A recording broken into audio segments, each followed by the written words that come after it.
नमस्कार छात्रों, सुधीर शर्मा क्लासेस पे आपका स्वागत है। आप देख रहे हैं प्रश्न नंबर 18। केंद्र ए से प्रारंभ करते हुए बारी बारी से केंद्रों ए और बी को लेते हुए त्रिज्याओं 0.5 सेमी, 1.0 सेमी, 1.5 सेमी, 2.0 सेमी, इसी प्रकार डॉट डॉट डॉट वाले उत्तरोत्तर अर्धवृत्तों को खींचकर एक सर्पिल बनाया गया है, जैसे कि आप चित्र में देख रहे हैं, जैसे कि चित्र में दर्शाया गया है। ऐसे 13 क्रमागत अर्धवृत्तों से बने सर्पिल की कुल लंबाई बताना है और पाई का जो मान है वो 22/7 लेना है।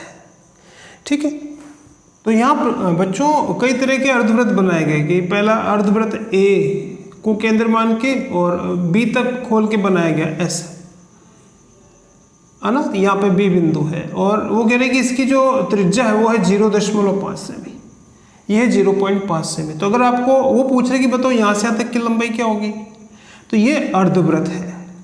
हम जानते हैं कि पूरे वृत्त की अगर हमें लंबाई बतानी है, परिधि बतानी है, तो उसका सूत्र तो होता है 2πr। पूरे वृत्त का तो क्या आएगा 2πr, तो आधे वृत्त का आएगा 1πr।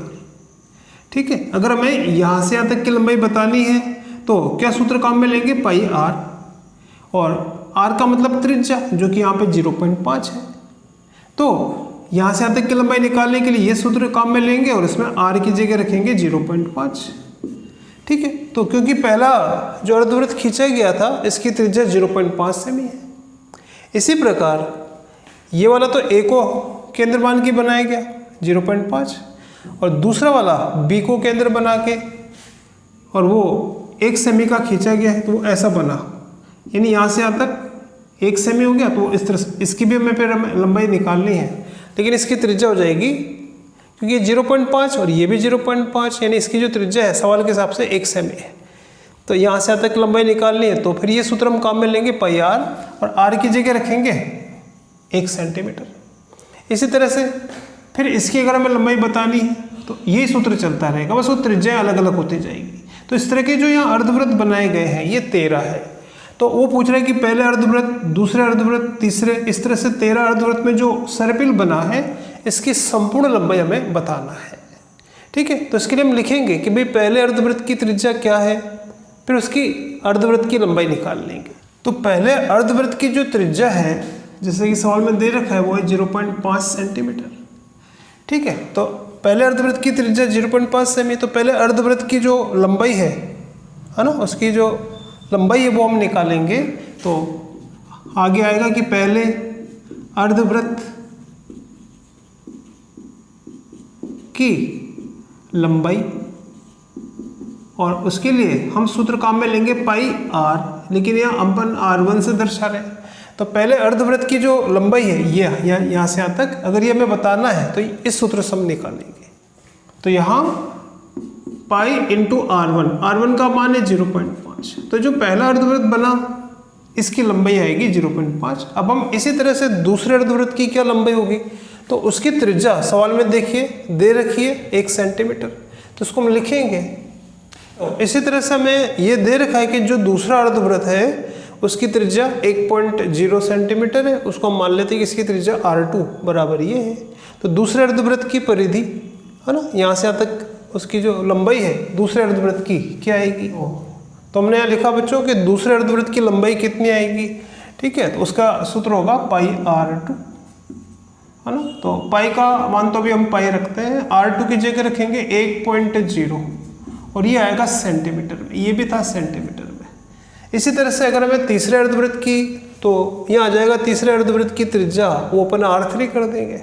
तीसरे अर्धवृत्त की त्रिज्या सवाल में 1.5 दे रखी है, फिर उसकी भी हम है ना अर्धवृत्त की लंबाई निकाल सकते हैं। तो इसी तरह से बच्चों हमने लिखा है कि तीसरे अर्धवृत्त की जो त्रिज्या है 1.5 सेमी है, इसको अपन r3 कह देते हैं। तो तीसरे अर्धवृत्त की जो लंबाई आएगी वो πr या πr3 से हम निकालेंगे। पाई को हम पाई रन देते हैं और r3 की जगह रखेंगे जो इसकी त्रिज्या है तीसरे वृत्त की, और ये आएगा सेंटीमीटर में। तो वो कह रहा है कि ऐसे पहला, दूसरा, तीसरा, ऐसे वहाँ पे 13 वृत्त हैं, तो उन समस्त 13 अर्धवृत्तों की कितनी लंबाई होगी वो हमें निकालना है। ठीक है, तो इसी तरह से हमें अगर 13 अर्धवृत्तों की कुल लंबाई निकालना हो तो हम क्या लिखेंगे, पहले आप यहाँ तक नोट करो, ठीक है बच्चों। तो हमें बताना है कि वो जो सर्पिल बनेगा 13 अर्धवृत्तों से, उस सर्पिल की टोटल लंबाई क्या होगी। तो वो सर्पिल बना उन अर्धवृत्तों से, 13 अर्धवृत्तों से, और हमने वहाँ पे देखा भी कि पहले अर्धवृत्त की जो लंबाई आ रही थी वो आ रहा था पाई 0.5 सेंटीमीटर, दूसरे अर्धवृत्त की लंबाई आ रही थी पाई इंटू 1.0 सेंटीमीटर, तीसरे अर्धवृत्त की लंबाई आई थी पाई इंटू 1.5 सेंटीमीटर। तो इस तरह के जो अर्धवृत्त है यहाँ पर वो 13 है। तो इसका हमें योग करना है और ये करना है 13 पदों तक, क्योंकि सवाल में लिखा रहा है कि ऐसे जो अर्धवृत्त है वो वहाँ पे 13 है। अब इनका योग हमें करना है। तो हम कहेंगे कि ये एक समांतर श्रेणी है, ये एक एपी है, क्योंकि इसमें जो पद बढ़ते जा रहे हैं वो एक निश्चित डिफरेंस से आगे बढ़ रहे हैं।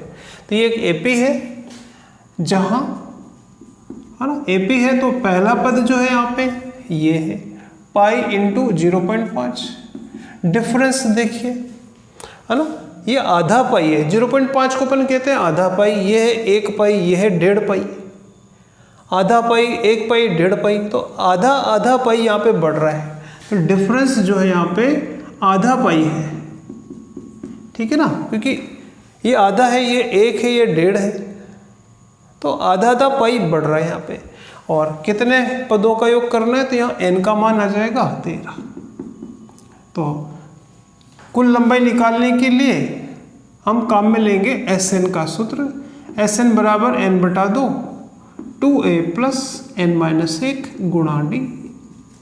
इसमें हम मान रख देंगे n यानी 13 बटा 2, 13 अर्धवृत्तों की टोटल लंबाई, तो n बराबर 13, 2 गुणा a का मतलब है पहला पद जो यहाँ लिखा रहा था 0.5 पाई, है ना, तो 2 गुणा a प्लस n यानी 13 माइनस 1 इंटू डिफरेंस 0.5 पाई, ठीक है। इसको सरल करना है तो 13 बटा 2 और 0.5 पाई को 2 से गुणा करेंगे तो ये हो जाएगा 1 पाई, 1 पाई, और 13 में से 1 गया तो 12, 12 को गुणा करेंगे 0.5 पाई से, तो यह आएगा 13 बटा 2 और यहाँ है 1 पाई और यहाँ, ठीक है।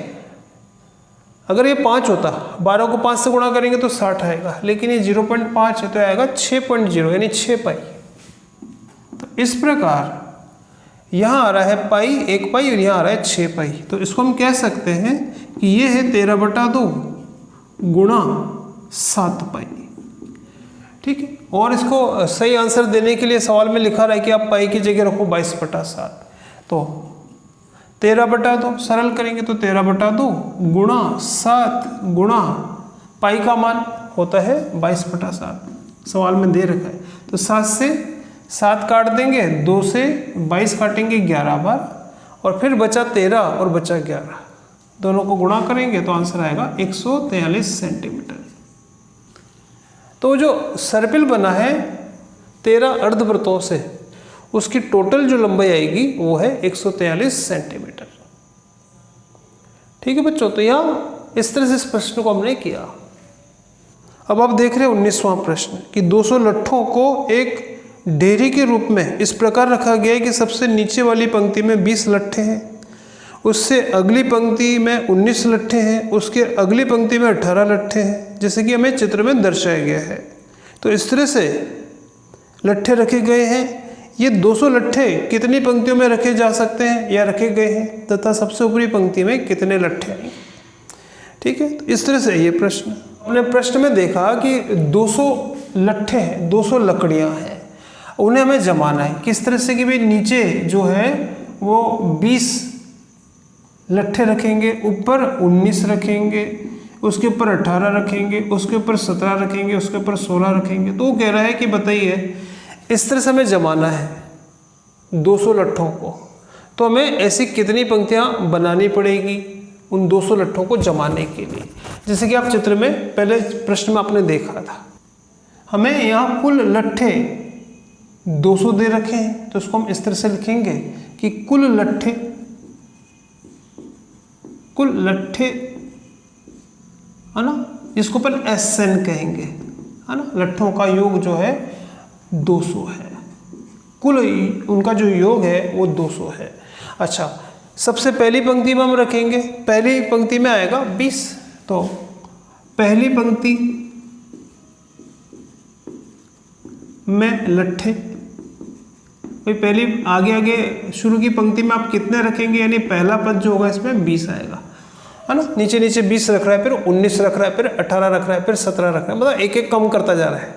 तो यहाँ डिफरेंस, सार्वंतर, है ना, एक पंक्ति में 20 है, दूसरे में 19 है, यानी एक एक कम कर रहे हैं। तो पूछ रहे कि बताओ कितनी पंक्तियां लगानी पड़ेगी, कितने पंक्तियों में आएगा। तो हमें पंक्तियों की संख्या बतानी है, पंक्तियों की संख्या बताना है। तो यहां हमें पंक्तियों की संख्या बतानी है, यानी n का मान हमें बताना है, ठीक है। तो n हमें निकालना है, तो n जब भी अपन को निकालना हो तो हमें कोई सूत्र काम में लेना पड़ेगा, और यहाँ पे जो मान दे रखा है वो है SN का, ठीक है। तो SN का हम सूत्र लिखेंगे, और SN का जो सूत्र होता है वो है n/2 2a प्लस n-1 गुणा d। इसमें सबका मान रखेंगे। SN का मान है 200, n हमें निकालना है, 2 गुणा a का मतलब है पहली पंक्ति में 20, n हमें निकालना है, डिफरेंस -1 का रखना है। 200 बराबर n/2, ठीक है। 2 को 20 से गुणा करेंगे तो 40, और -1 को n से गुणा करेंगे, है ना, -1 है, को n से गुणा करेंगे तो -n आएगा, और -1 को -1 से गुणा करेंगे तो +1 आएगा। तो इस प्रकार 200 बराबर n/2, 40 और 1 41 -n हमें प्राप्त हो रहा है ना। हमें n का मान चाहिए, तो अब ऐसा करें कि n को तो इधर गुणा करेंगे और 2 को इधर लाएंगे, है ना, बाईं ओर लाएंगे, तो 2 इधर भाग में है, इधर आएगा तो गुणा हो जाएगा। तो 2 को इधर पक्षांतरित करेंगे, जो संख्या इधर भाग में है इधर आके गुणा हो जाएगी, ठीक है। तो 2 गुणा होगा 200 से, और ये जो n है ये अंदर गुणा हम करेंगे अगली स्टेप में। तो ये आएगा 400, और ये आएगा n को अंदर गुणा करेंगे तो 41n माइनस n², ठीक है। एक लास्ट स्टेप यहाँ इसमें और लिख देते हैं कि n का मान हमें चाहिए, तो ये कि n के पदों में द्विघात समीकरण बन रही है, सबको एक साइड इकट्ठा करते हैं। n² को भी इधर लाएंगे, इसको भी इधर लाएंगे, तो उसको हम लिख सकते हैं कि n² को इधर लाएंगे तो आएगा n², और ये 41n को भी हम इधर ही ले आए बाईं ओर, तो -41n, और बाईं ओर है ये 400 पहले से, तो +400 बराबर 0। तो ये एक द्विघात समीकरण बनी है, इसको हम सरल करेंगे और n का मान निकाल सकते हैं, ठीक है। आप यहाँ तक नोट करें, ठीक है। जैसे कि आप यहाँ देख रहे हैं हमें द्विघात समीकरण प्राप्त हुई थी, n² -41n + 400। हमें इसको सरल करना है, और ये n के पदों में द्विघात समीकरण है, तो इसको सरल करने के लिए हम गुणनखंड विधि काम में लेंगे। इसका हमें गुणनखंड करना पड़ेगा, यहाँ पे लिखा रहा है 400, तो आपको ऐसी 2 संख्याएं सोचना है कि जिन्हें गुणा करें तो 400 आवे, और जिन्हें जोड़े तो 41 आवे। तो ऐसी 2 संख्याएं हैं 25 और 16। अगर आप 25 को 16 से गुणा करेंगे तो 400 आ जाएगा, और 25 और 16 को अगर आप जोड़ेंगे तो 41 आ जाएगा, और 41 हमें माइनस का चाहिए, तो हमें दोनों को माइनस में लेना पड़ेगा, और 41 के साथ में n भी है, तो 25n और 16n। तो यहाँ पे जो लिखा रहा है 41n, इसकी जगह हम लिखेंगे 25n और 16n। तो गुणनखंड होगा n² minus 25n minus 16n और +400 बराबर 0।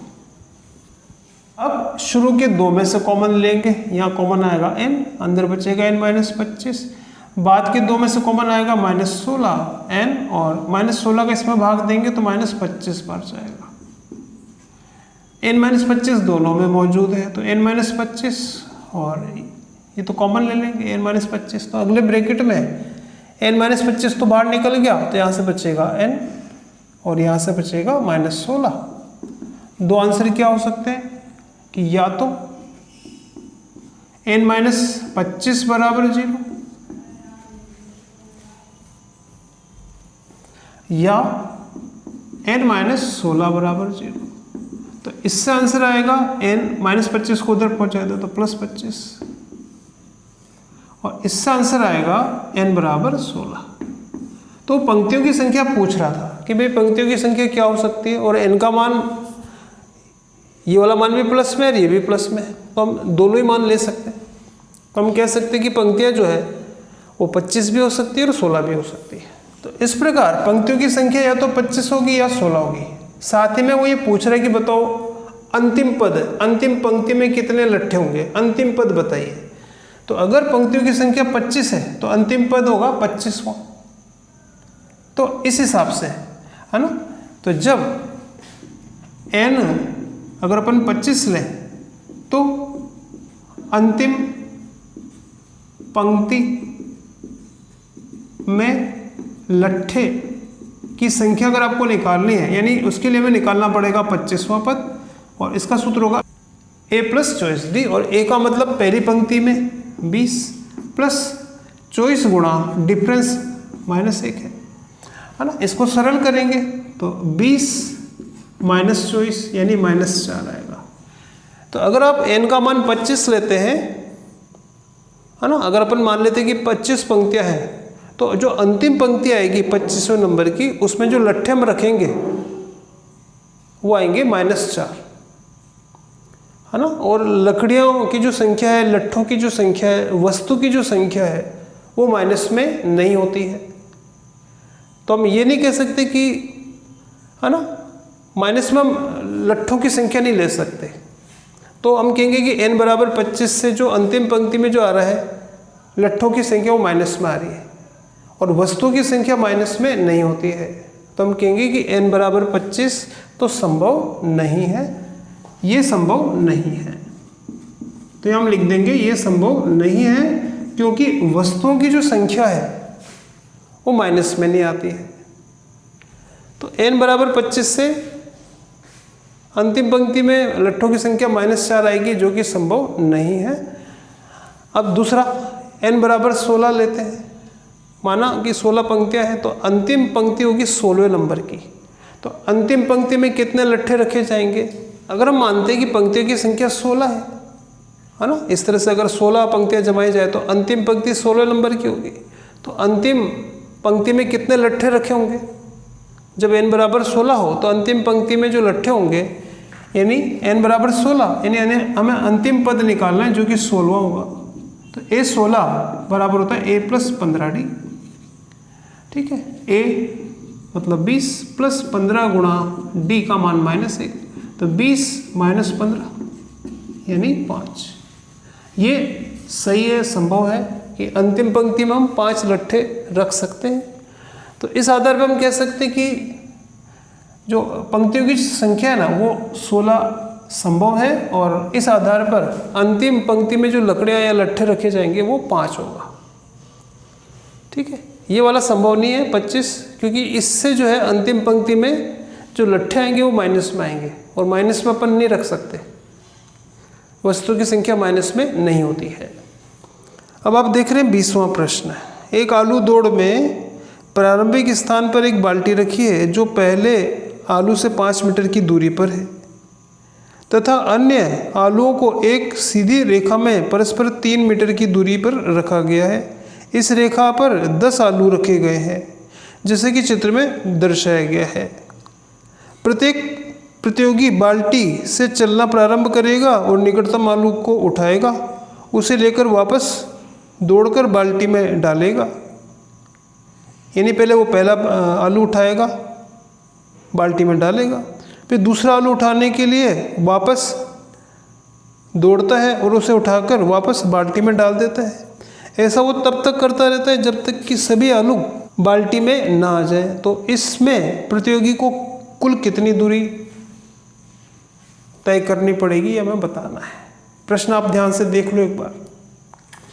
ठीक है, तो प्रश्न ये है कि एक बाल्टी है, ठीक है, और इसी में यहाँ पे एक आलू रखा हुआ है पहला, फिर दूसरा आलू रखा हुआ है, फिर तीसरा आलू रखा हुआ है, इस तरह से 10 आलू यहाँ पे रखे हुए हैं। और जो प्रतियोगी है वो बाल्टी के यहाँ खड़ा हुआ है स्टार्टिंग में। अब पहला जो आलू है बाल्टी से 5 मीटर की दूरी पर है, दूसरा आलू पहले आलू से 3 मीटर की दूरी पर है ना, तीसरा आलू दूसरा आलू से 3 मीटर की दूरी पर है। तो ये 3 मीटर दूर होते जा रहे हैं और ऐसे उसको 10 आलू उठाने हैं। कितनी दूरी तय करनी पड़ेगी? तो सबसे पहले खिलाड़ी यहाँ से चलेगा, पहले आलू के पास जाएगा, तो यहाँ से यहाँ तक जाने में उसको 5 मीटर चलना पड़ेगा, फिर वो इसको उठाएगा, है ना, वापस आएगा, तो 5 मीटर तो गया, 5 मीटर वापस आएगा और उसको इस बाल्टी में डाल देगा। तो पहले आलू को उठाने में 5 और 5 10 मीटर चलना पड़ेगा। वापस खिलाड़ी यहाँ आ गया।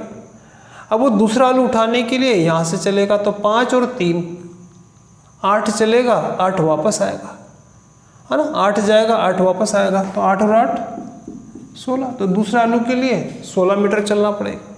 इसी तरीके से ये दूसरा आलू यहाँ पे आ गया। अब तीसरा आलू उठाने के लिए वो यहाँ वापस यहाँ पे आ गया, चलेगा 5 + 3 + 3 यानी 11 जाएगा और 11 वापस आएगा, तो उसको 22 मीटर चलना पड़ेगा। तो तीसरा आलू भी बाल्टी में आ जाएगा। तो इस तरह से उसको, है ना, कुल 10 आलू को उठाना है। कितनी दूरी वो तय करेगा, तो इसको हमें जोड़ना पड़ेगा 10 पदों तक, ठीक है। तो इसको हम इस तरह से लिखेंगे, ठीक है बच्चों। तो हमने जो भी आपको हमने बताया वो यहाँ पे लिख दिया कि पहले आलू के लिए जो तय की गई दूरी है 5 जाना 5 आना यानी 10 मीटर, दूसरे आलू के लिए तय की गई दूरी 8 जाना 8 आना यानी 16 मीटर, इसी तरह से तीसरे के लिए 11 जाना 11 आना 22 मीटर। तो इस तरह से उसको 10 आलू उठाने में कितनी दूरी तय करनी पड़ेगी, तो 10 ऐसे 10 आलू उठाने में तय की गई दूरी, तय की गई दूरी, है ना, ये आ जाएगी, है ना, 10 प्लस दूसरे आलू के लिए 16 मीटर, तीसरे आलू के लिए 22 मीटर। तो इस तरह से हमें 10 पदों तक ऐसा करना है, क्योंकि 10 आलू उठाने हैं। और आप देख रहे हैं कि एक एपी है, तो इसका हमें योग करना है। तो यहाँ पहला पद ए बराबर 10, 10 के बाद 16 आ रहा, डिफरेंस 6 का है, और n बराबर है यहाँ पे 10।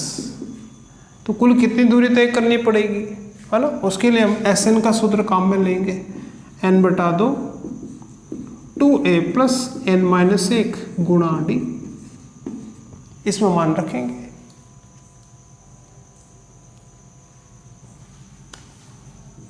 n का मान है 10/2, 2 गुणा 10 प्लस n की जगह 10 -1 गुणा d, डिफरेंस है यहाँ पे 6 का।